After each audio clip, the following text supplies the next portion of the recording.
Hey guys, Button 25 here, playing FSX once again. Today we'll be flying a Lufthansa A320 from Wuhan once again, like us in the last video.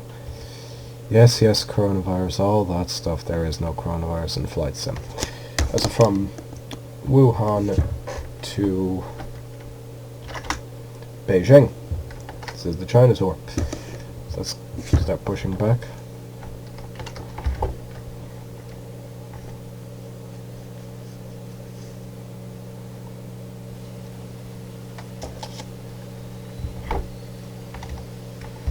Titanium flaps and the lights.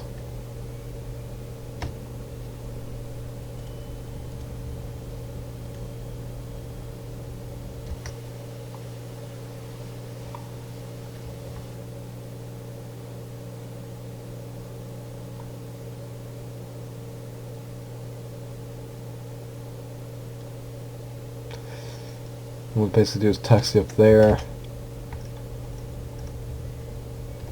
and then taxi along there and then take off and head towards Beijing.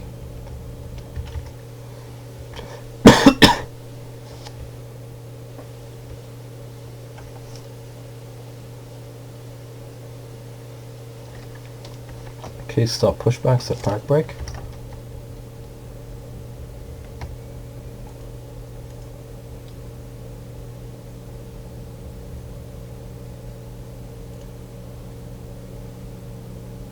Engine 1 and 2 are online, well, engine 1 is online, engine 2 is coming online.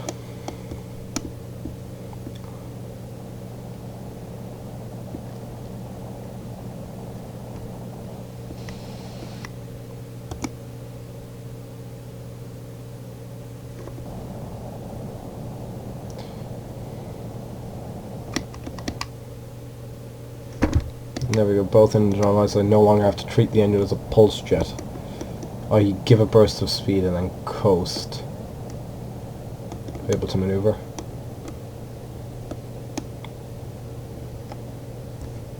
Approaching 2-2.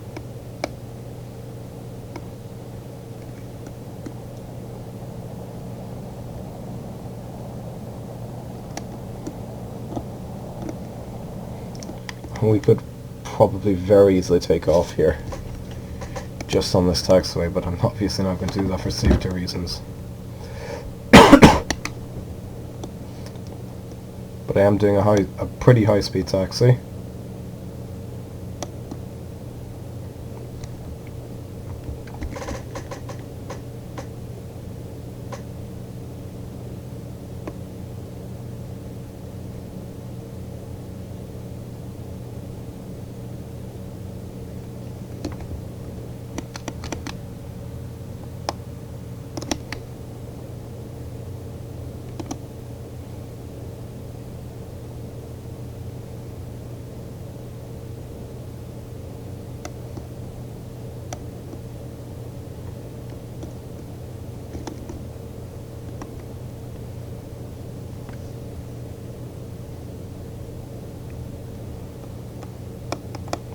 Putting some brakes.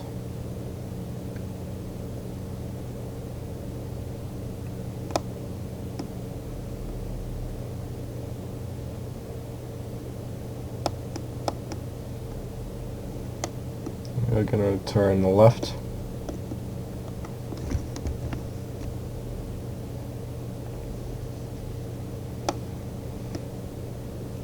Right, turning left and heading onto the runway.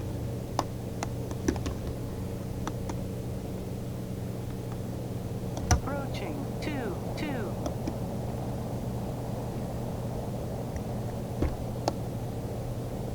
Brakes. On runway 2-2.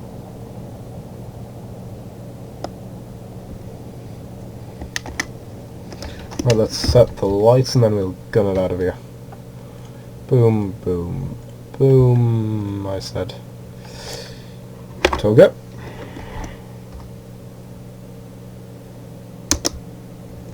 And release the parking brakes.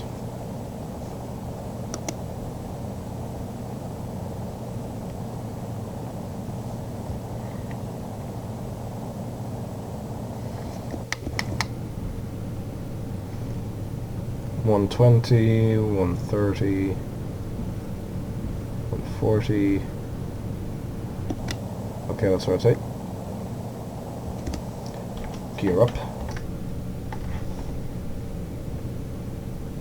Hold it on. Speed hold on.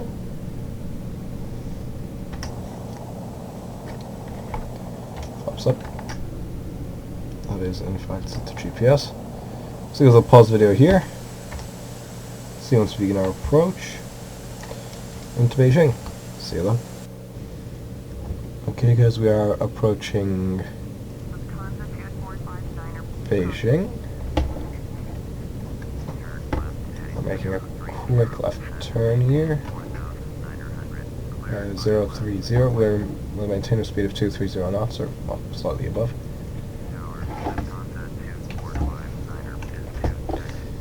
For the moment. Wait. Not right camera. There we go.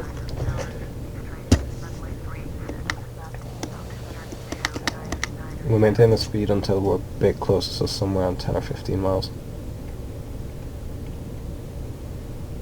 Acknowledge pilot entry. So as you can see, for the moment we are making just a bit of a turn to get ourselves lined up.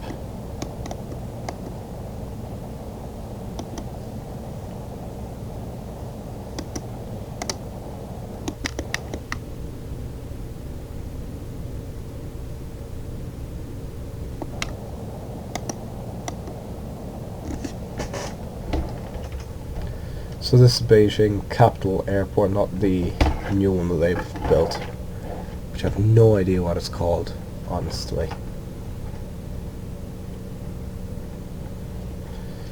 Yeah, that's the airport we're going for. I believe that area is the Forbidden City.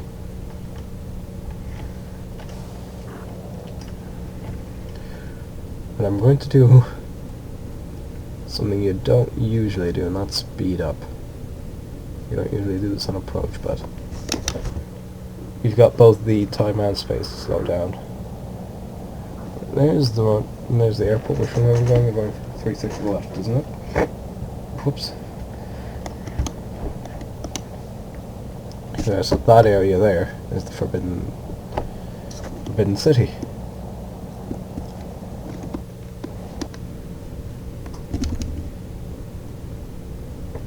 Yeah, no, this doesn't count as a steep turn yet. Oop. Trying to roll the aircraft gently as opposed to just throwing it around. I see some buildings are spawning, and I presume some of those are landmarks. As you not know, I've never actually been to China, and quite frankly I don't plan on going there. Some people are going to call me a racist for that. No, I just have other places that I personally would just much rather visit. Basically they're just places that are simply higher on my bucket list than China. Oh, there we go, the Forbidden City is loaded in. For example, like, would that be an interesting place to visit? Yes.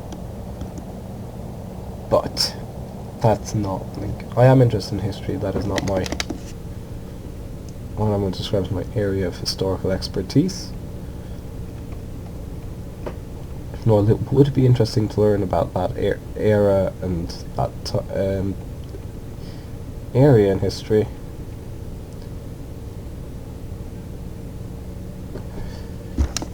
I'm not too interested in that. I'm more interested in naval warfare, which, well, quite frankly, like, okay, they did have that one female pirate, I guess. Was it Shenyatso, something like that. Like, Korea had Admiral Yi Sun-shin.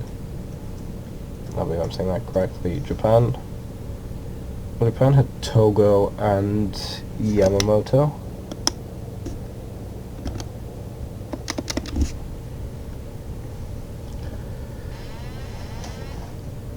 I mean, Germany, I guess you had Admiral Tirpitz? Perhaps Admiral Spee? like I said, a lot of those things are arguable, and, well,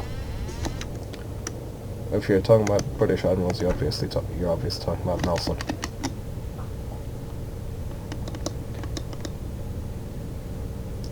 Talking about more modern admirals, I guess. So I had a name in mind, I just completely blanked. There's Admiral Jellicoe, but that's... Well, no, Jellicoe was actually competent. Beatty was incompetent. Flaps full gear there.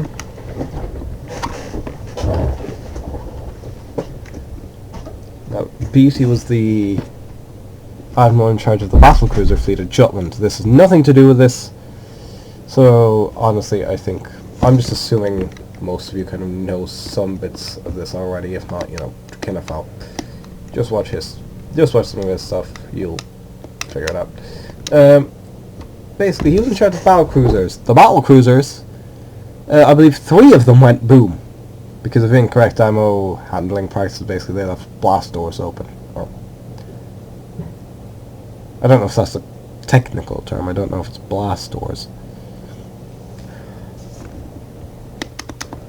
Basically, they left all the doors open, so when a turret took a hit, I presume some of the ammunition in the turret, which they had up there to increase the reload time, I believe. But once again, take everything I say with a grain of salt. I'm going off the top of my head here. Those detonated basically the stuff in the turret, which detonated everything in the magazine, which blew the ship to smithereens. Also didn't help they were using cordite. But after the battle, I believe it was King George V at the time. This was during the First World War. There we go. I can talk. The King George V came to visit the fleet after the Battle of Jutland, just because crew morale was... Well, I guess depends on the ship, but it was generally quite low. Like, Warspite was... It was high until people started pelting them with coal off the Forth Bridge. Because they thought the Warspite had retreated, even though in actuality Warspite was the ship that had fought... Well, one of the ships that had fought the hardest.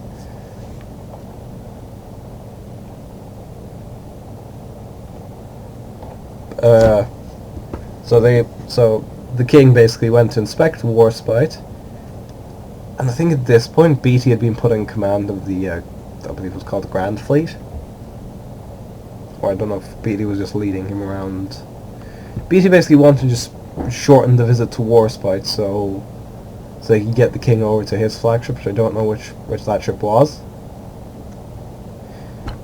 At which point the king basically told him, "I'm not here to have lunch with you." So the king gave out to him, which is kind of wonderful, honestly. Like, that kind of makes me respect the king. It's like, no, I'm not here for your politicking. You fucked this up. Because like Flag Officer Seymour, he was extremely incompetent from what I've heard, basically. He hoisted the wrong signals, gave confusing orders, or something along those lines, and then in his reports, Beatty tried to downplay downplay his role and blame it all on Seymour, which I think ended up with Seymour committing suicide. Yeah, that's no. Like, yeah, he may have been incompetent, but perhaps that was because he hadn't received adequate training or something. It's like, yes, he was incompetent. Yes, his actions may have led to several deaths, but then again, not really. It just led to probably led to more loss than necessary, but he wasn't the one to decide to store ammunition in the turrets.